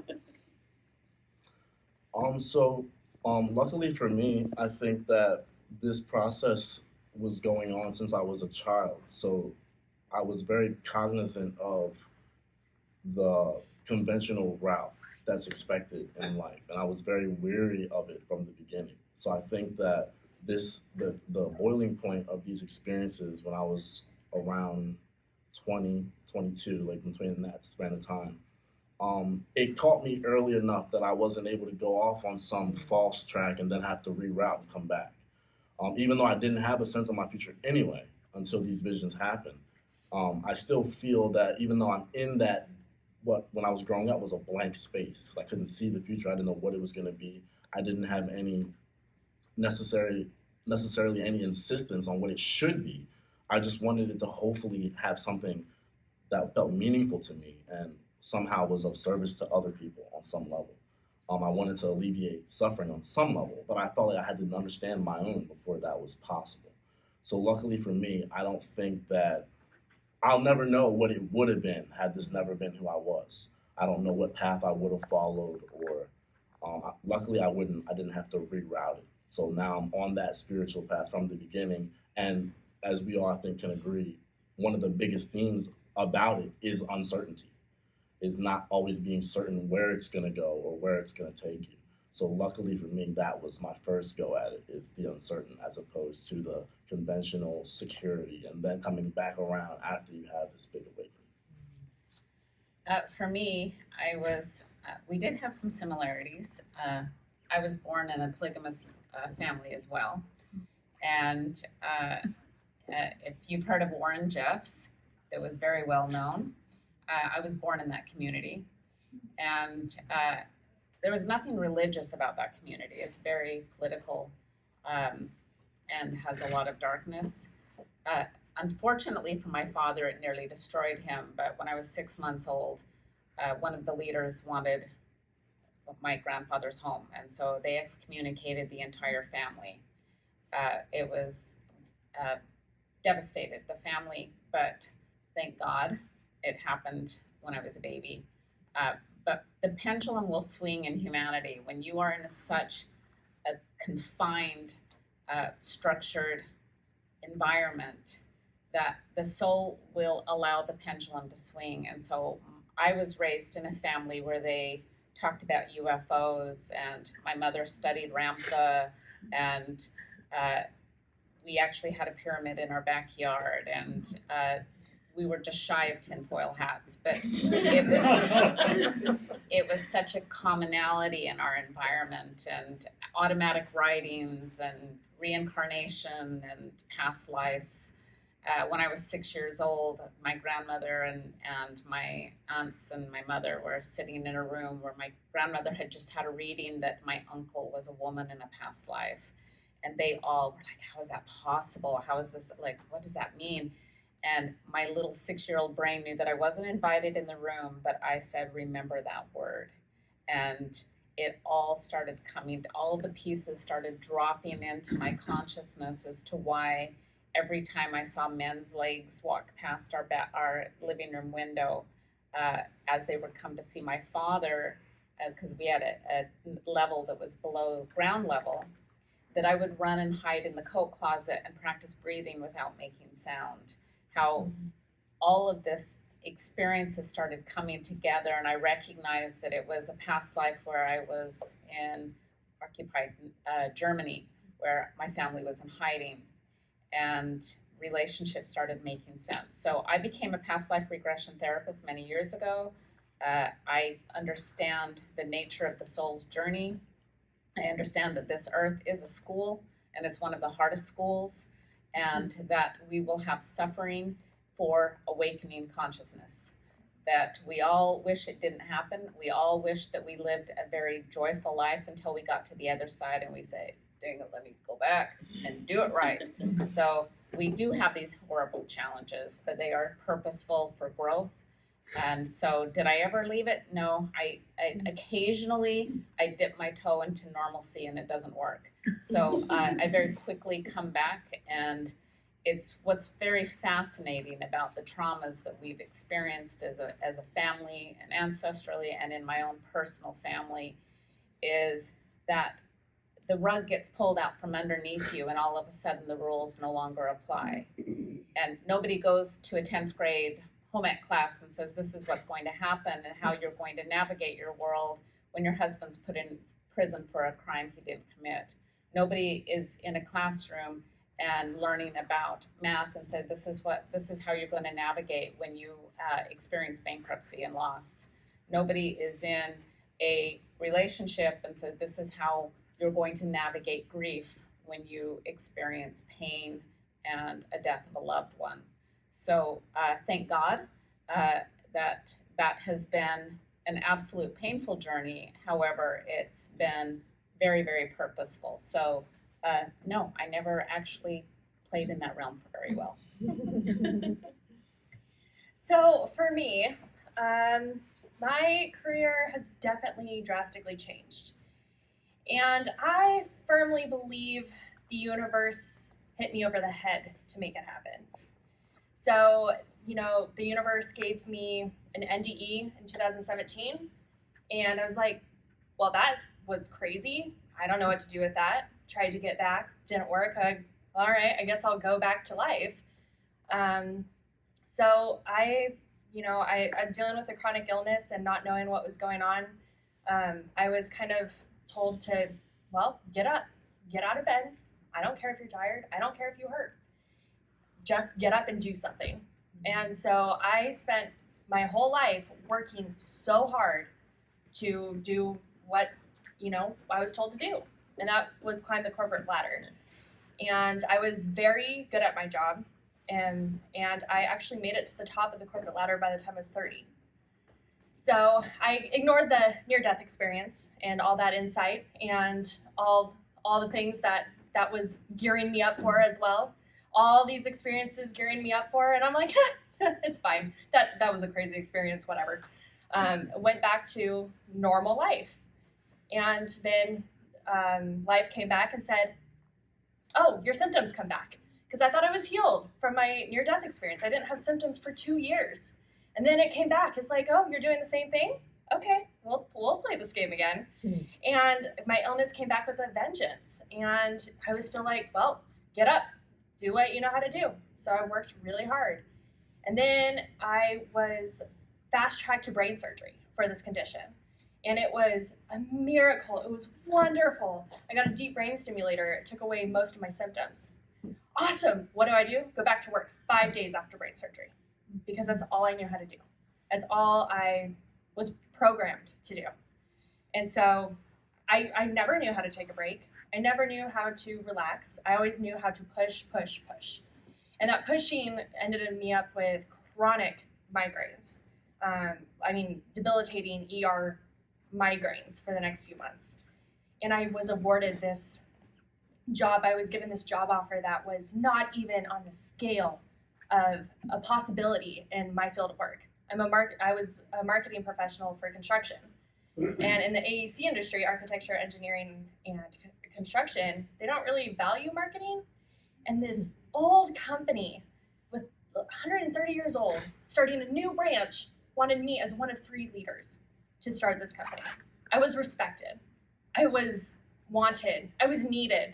It felt amazing. And I turned it down. I was still struggling through the surgery, healing. I was still having issues from a lifetime of dealing with chronic illness and not knowing what to do. And I turned it down and I mourned for a month. I cried. And that's how I got back to this place of desperation. Like, what did I do? I need answers. I'm desperate. I'm miserable. Did I make a horrible mistake? And so I was shown some beautiful things, and this route of that job was dark, not in a bad way, just it didn't go anywhere. And I was shown this beautiful place of mountains. I'm like, cool, but what do I do there? And there was this river that had books tossed in it as stepping stones. And I never liked reading, so I'm like, okay, I've got to write some books. But I took it very seriously because amazing things happened in my first NDE, and this wasn't an NDE, but it was the same space. So I got up and I wrote my first book. And then I made my mom help me write my second book. And then I started a death doula business to help people transition to the beautiful place I know they're going. And then I realized I can never go back. There is so much I have to offer and so much love that if I do not give out this love and this knowledge that I have learned, I will explode. That's it. So I was cognizant on some level that I didn't, but I didn't know how. I didn't know how it was going to come about to be able to not just go get a job. At the time, I didn't have a job, and things did not just immediately line up. And when they did, it was a disaster, and I would get fired because the only way I know how to describe it was that somebody had put me in, you know, those toys, you put them in the water and then they expand and they never go back. And people just didn't like me. They'd be like behind my back, she thinks she owns the place, you know? I just didn't know what to do. So I went from job to job to job to job, and that was, and so I've learned how to control myself enough now to get along in the world. You guys know what I'm talking about, right? And so, and now I have a job, and I did have this thought in my mind. I thought, there's a possibility that I could work for a place with really great people, that they could pay me a nice salary, and it would be a job I would really love. At the same time, I nearly immediately, right when I was having these experiences, started a YouTube station. All of my work is under the title Blonde Haired Girl, and the reason why is because, and the title came before this experience happened for me. It comes from Charlie Brown.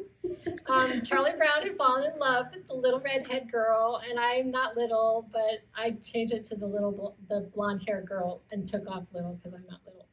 And so I started a YouTube station. I wrote my memoir about that summer almost immediately after I had it, and it doesn't even have everything in it, and it's an expanded version of what I talked about today. And then I wrote a second kind of self-help type of book, and all of those have just sat on the shelf, which has been a really weird space for me because it is my firm belief that God is the best marketer that we could ever have.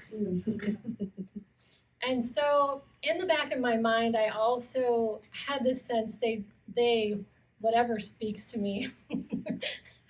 I'm laughing because I work in a mental hospital now, and hearing voices of a very bad thing. But anyway, I actually have a different take on that, so it's kind of nice that I'm there. I don't consider it a bad thing, but it depends on who they're listening to. But anyway, and now I've gotten off, and I can't remember what I was saying.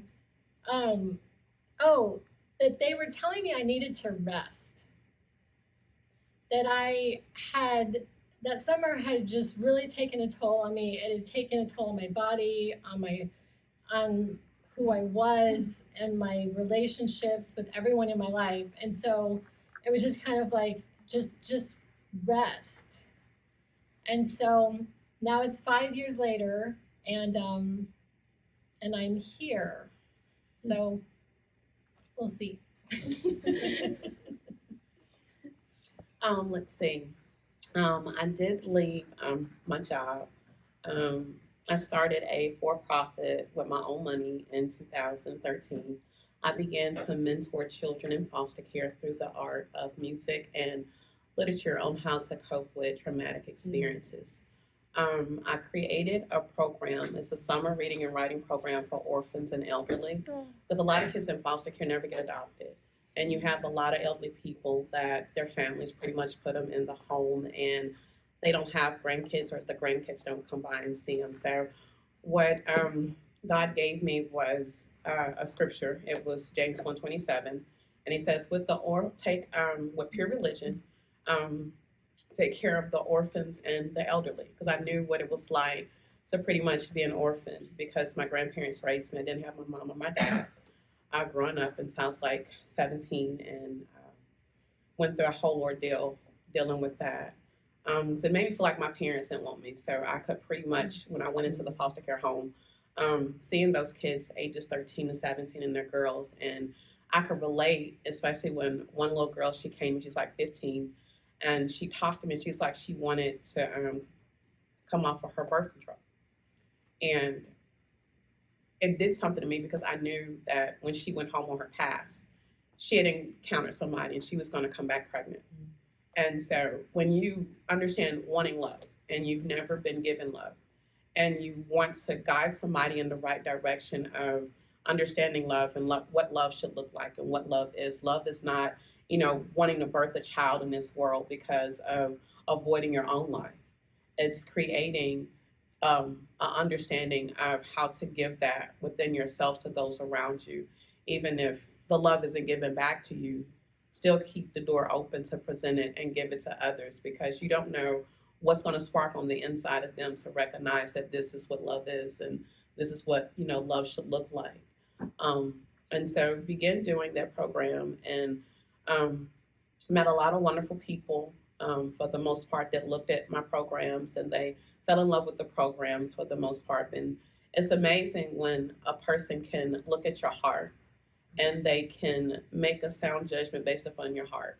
And that began to really just help me out in life to just look at love in just a huge way and give deliverance for the most part, because you go through life and you hold this stuff and you hold it and you hold it, and it's like it festers and it makes you want to, strangle somebody at times. It makes you want to just, slap somebody at times. But then, like, when you take it back in and you say, no, I'm going to build on this. I'm going to take this narrative and I'm going to expound upon it in a way to where, like, it doesn't overtake me, but I pretty much conquer it. So we're creating those programs for kids in foster care and encountering people that were actually kids in foster care at one point in time in their own life, and them being involved in the program. And the school I attended was Belhaven College in Jackson, Mississippi, which is my birth state, where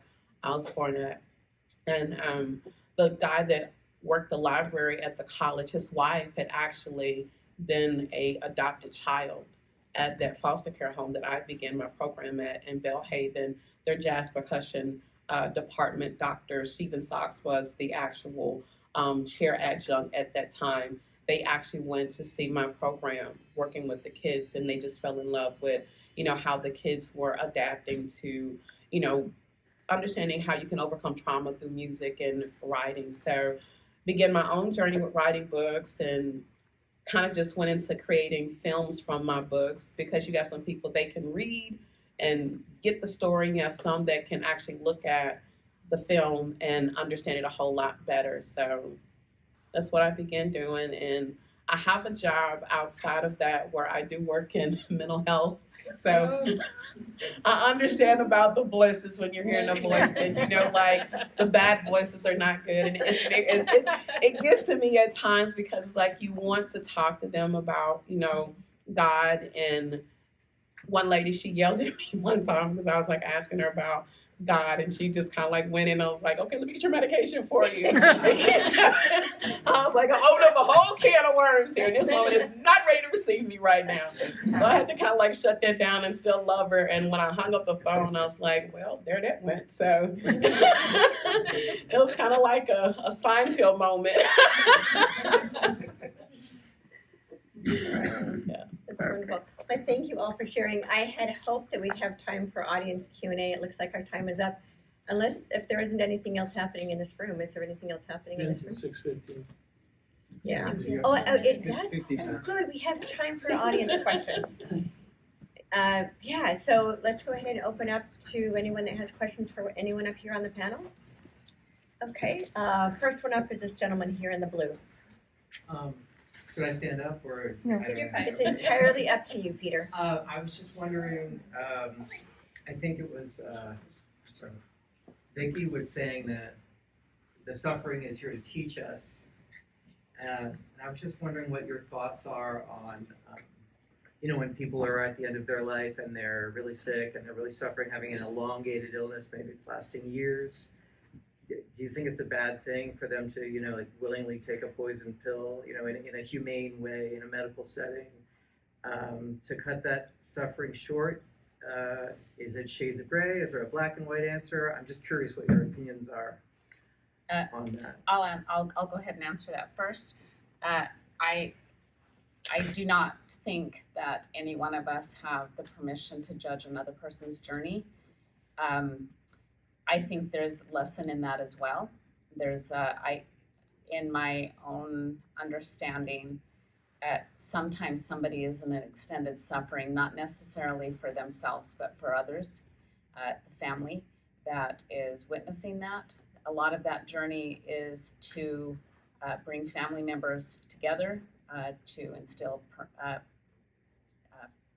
forgiveness, and also that it gives time for the family members to do their own inner work. And so many times somebody chooses that journey to support loved ones in that experience. And it's interesting because that often happens to somebody that we see is like, oh, they were the most loving and nurturing mother. They just gave and supported everybody else, and now they're suffering and they're spending their end of their life suffering. They chose it. I've just seen too many regressions, and in my own experience, I know that you meet with the Council of Elders before you come to this experience, and you choose how you're going to leave this planet. Of course, there are going to be glitches in the matrix when somebody takes their life. That is never part of the plan. However, it's met with an enormous amount of compassion when somebody does end up taking their life, and or when somebody has a very extended journey in illness.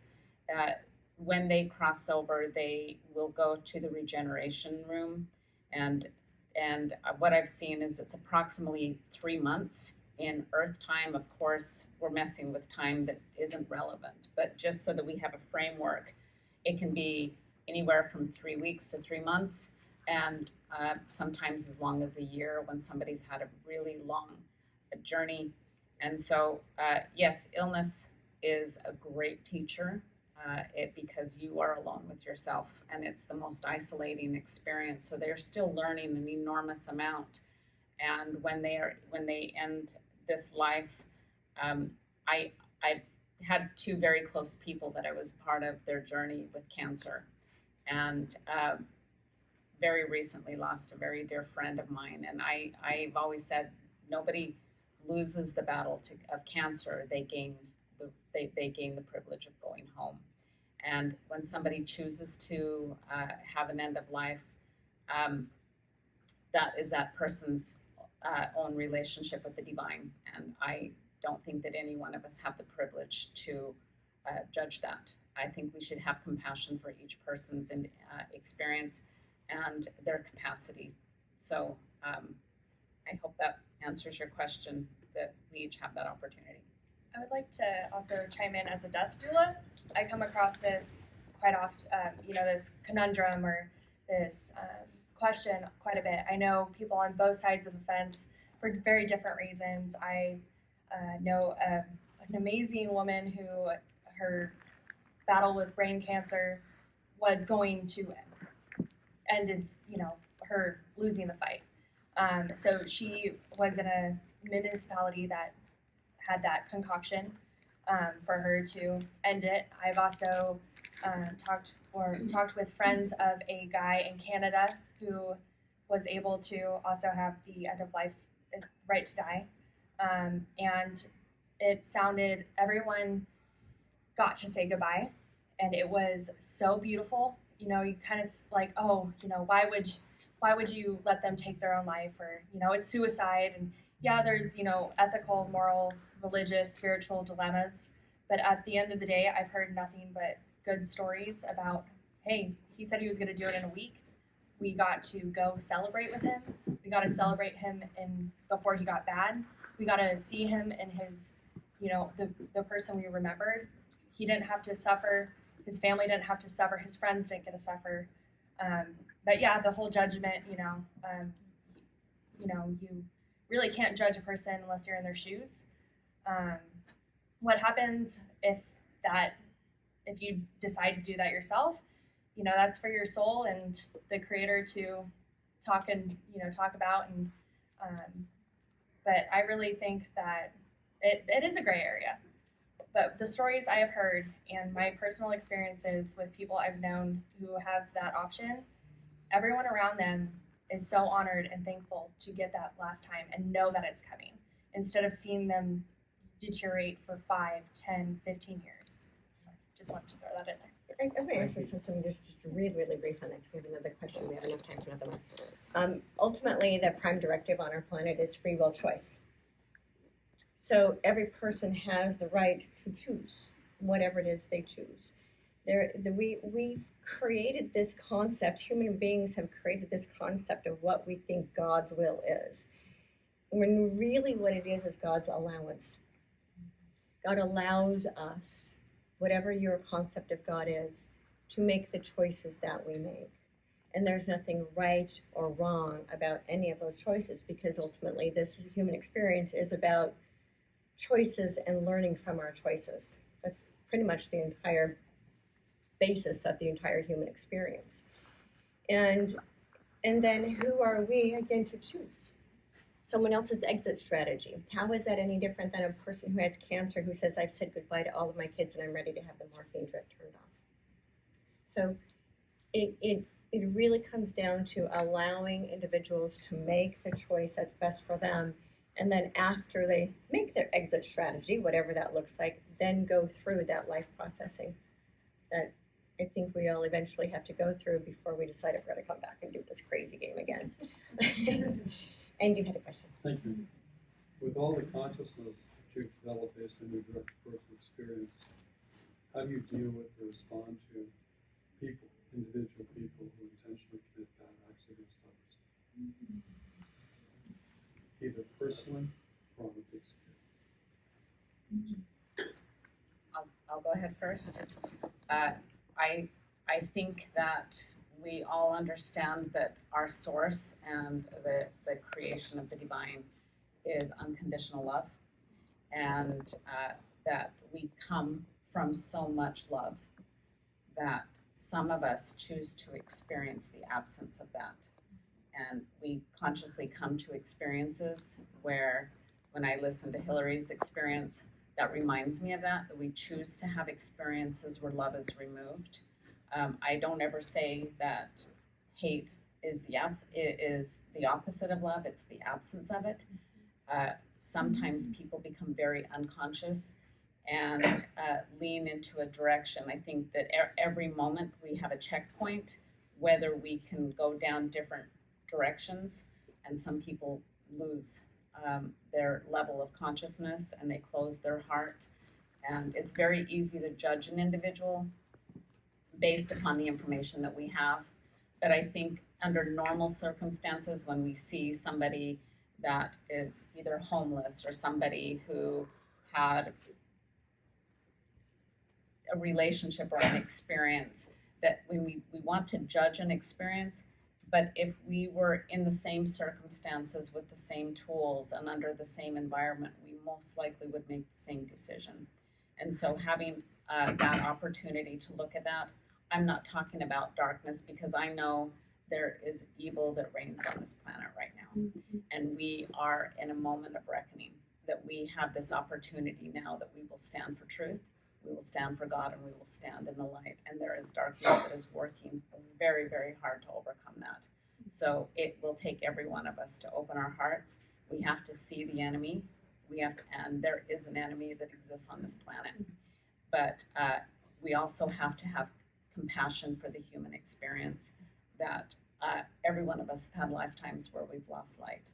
And so we can recognize it for what it is, not spend too much attention on that, but we really, truly must gear up and put on the boots and get on the fighting field and stand up for light.